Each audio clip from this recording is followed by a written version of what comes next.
Cardiomiopatía patriótica, la enfermedad que consumió a María Mercedes Carranza, por Iván Camilo Vargas. Durante los primeros años del siglo XIX, la revolución se propagó en el territorio americano con miras a derrocar los virreinatos impuestos por España desde el siglo XVI. En nuestra región, la primera campaña rebelde exitosa, sin menospreciar el levantamiento armado del cacique Tundama y la rebelión de los comuneros, inició en el año 1810. El éxito de los patriotas, por desgracia, fue efímero, ya que la inestabilidad política que se derivó por los conflictos entre los movimientos federalistas y los centralistas facilitaron la retoma del país por la corona española en 1816. A este corto periodo de nuestra patria fallida se le conoce como la patria boba y es, en pocas palabras, la consecuencia de la falta de cohesión nacional. Para ser lacónico, simplemente no se pusieron de acuerdo respecto a cómo gobernar un país. No obstante, la causa patriota ya había echado raíces y en solo 3 años volvió a dar fruto. La retoma del país en 1816 estuvo a cargo del general español Pablo Morillo, quien impuso un régimen de terror para eliminar a los abanderados de la causa patriota. Irónicamente, Morillo es conocido como el pacificador. Aunque en su campaña condenó a muerte a cientos de personas, incluyendo al sabio Francisco José de Caldas, recordemos que Caldas fue una pieza clave en el incidente del florero de Llorente y que dispuso del Observatorio Astronómico de Bogotá como cuartel para visualizar la nueva patria. Cuando Caldas fue encarcelado y sentenciado a muerte, según dicen algunas fuentes, le pidió clemencia a Morillo, pero el español le respondió con severidad: España no necesita de sabios. Otro de los personajes inolvidables que gestaron la revolución fue Policarpa Salabarrieta, cuya fiera resistencia previa a su fusilamiento fue escrita en el primer poema del libro Vainas y otros poemas de Carranza.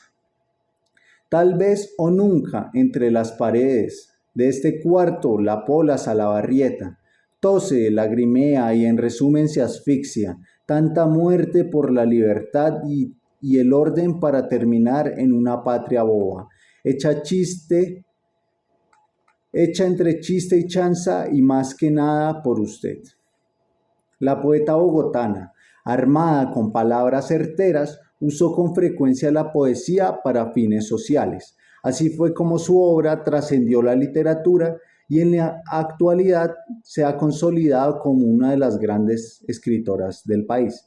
Hay quienes, construyendo un escalafón morboso de escritoras suicidas, la sitúan en el podio junto a las escritoras Alfonsina Storni y Alejandra Pizarnik. Aunque sus versos exponen su anhelo por una nueva patria, en ellos es común encontrarse con el sentimiento de desencanto ante la situación de un país violento. Con ironía, Carranza recalcó que nuestra patria, aunque estuviese consagrada a la religión, fue y es un lugar en donde los homicidios se han convertido en una herramienta útil en el campo político. Desde los años 80, la política se convirtió en una profesión de riesgo. Los dos fundadores del nuevo liberalismo, Rodrigo Lara Bonilla y Luis Carlos Galán Sarmiento, quienes prometían la renovación política y social del país enfrentando a los carteles y denunciando su influencia en los sectores políticos, fueron asesinados. A Lara, los sicarios del cartel de Medellín le arrebataron la vida con ráfagas de ametralladora el 30 de abril de 1984. Y a Galán lo asesinaron el 18 de agosto de 1989 en medio de un complot orquestado por Escobar y los paramilitares del Magdalena Medio durante un discurso en Soacha, Cundinamarca. Carranza fue una amiga cercana de Galán y a la vez un apoyo de su causa social. Cuando él fue asesinado, su jefe de debate, César Gaviria, asumió el liderato de la candidatura y así llegó a la presidencia en 1990. En menos de un año, Gaviria convocó con éxito una Asamblea Nacional Constituyente que logró la redacción de la nueva Constitución Política. Esta constitución se enfatizó en la descentralización del poder y en fomentar la democracia participativa. Uno de los miembros de la Asamblea fue Carranza, quien perteneció a la bancada del movimiento Alianza Democrática M19. En el poema Soacha del libro El canto de las moscas, menciona a los pájaros negros como un símbolo de muerte. Ellos le arrebataron la vida a su amigo. Al final del verso se aprecia el desencanto que reinó en toda su literatura, un desamparo que la perdió en las tinieblas. Canto 24, Soacha. Un pájaro negro husmea las obras de la vida. Puede ser Dios o el asesino. Ya lo mismo da.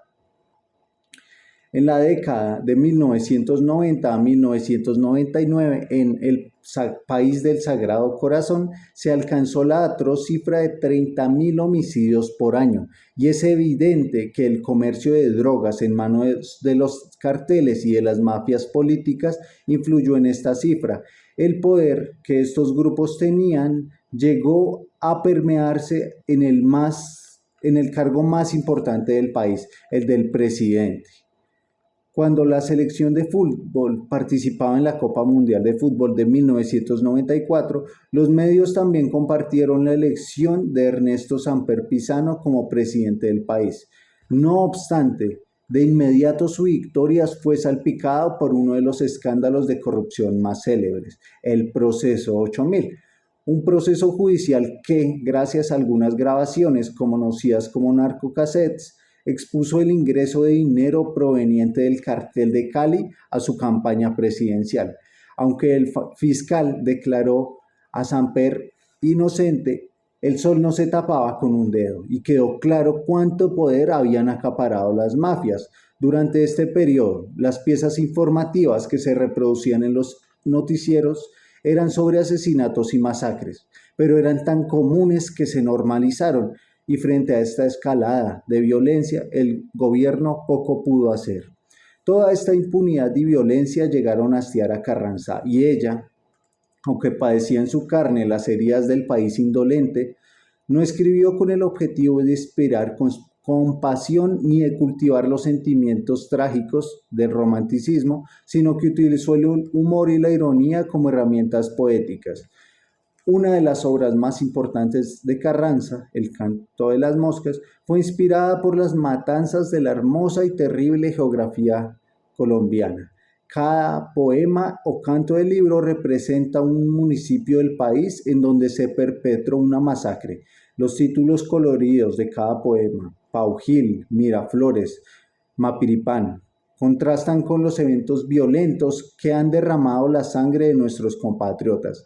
La inclusión de municipios aislados en los poemas de Carranza buscaba visibilizarlos y disminuir el centralismo metropolitano. Además, al fomentar los sentimientos de arraigo, es más factible la defensa de los territorios contra la sombra oscura del narcotráfico.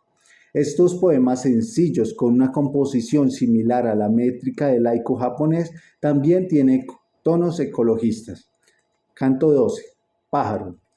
Si la mar es el morir, en pájaro, la vida sabe amar. Pájaro, La Guajira, es un corregimiento costero cuyos habitantes se dedican principalmente a la pesca. A menudo el mar se enfurece y con sus fuerzas oscilantes erosiona las construcciones. El agua ha reclamado hasta el cementerio. En Pájaro, ni los muertos descansan. Además de las condiciones precarias, sus habitantes han sido blanco de varias masacres que involucran el desplazamiento forzado y la guerra entre grupos criminales, como las FARC, el ELN y las autodefensas campesinas del Córdoba y Urabá. Actualmente, las masacres persisten, pues el control del territorio genera rentas del tráfico de droga y de gasolina. Los principales responsables son las autodefensas gaitanistas y las autodefensas conquistadoras de la Sierra Nevada. La historia de La Guajira, así como la del resto del país, se ha escrito con numerosas muertes causadas por la explotación de recursos naturales. En el siglo XVI, un asentamiento español ubicado en el río Hacha comenzó a administrar la explotación perlífera. Los esclavos indígenas y africanos eran los encargados de recolectar las joyas. Como los esclavos debían bucear a gran profundidad para obtenerlas, a menudo sufrían de hemorragias nasales y, aunque organizaron revueltas, fueron brutalmente reprimidos. Además, desde 1986 se ha explotado la mina del Cerrejón. Esta es la mina más grande del país y extrae más de 30 millones de toneladas anualmente. Pero el ingreso económico nunca ha llegado a manos de los nativos, los indígenas Wayuu, que es la comunidad indígena más grande del país con 300.000 miembros. Prueba de esto es que La Guajira es el departamento con la tasa más alta de desnutrición infantil en todo el país. Además, se han reportado varios desplazamientos forzados de comunidades indígenas ocasionados por la expansión de los territorios de explotación minera. Aunque las masacres del pasado moldearon la literatura de Carranza, no podemos ignorar que es algo que continúa ocurriendo en nuestro país. Según el Instituto de Estudios para el Desarrollo y la Paz, INDEPAZ, en el año 2024 ocurrieron 76 masacres y en lo corrido del presente 2025 han ocurrido 50 masacres, muchas de ellas en Tibú, norte de Santander. El punto de quiebre para Carranza fue el secuestro de su hermano, Ramiro Carranza, quien fue secuestrado por las FARC en el 2001. La guerrilla exigió una suma desmesurada, 200 millones de pesos, por su liberación y, como la familia no tenía esa suma de dinero, lo mantuvieron preso durante un par de años. Ese hombre estaba enfermo del alma porque lloraba mucho en las noches, dijo uno de sus secuestradores. Aunque no hay una versión confiable de su destino, se presume que Ramiro fue asesinado tras una dolorosa enfermedad pulmonar. Aunque la poeta luchó incansablemente por la liberación de su hermano, la zozobra por su destino la sobrepasó y decidió terminar con su vida mediante la sobredosis de pastillas antidepresivas. El abrupto final de la vida de Carranza nos deja la misma sensación de desasosiego que produce su literatura. Quizá en nuestro país aún perdura una patria boba en la que los grupos armados son quienes se disputan la jerarquía.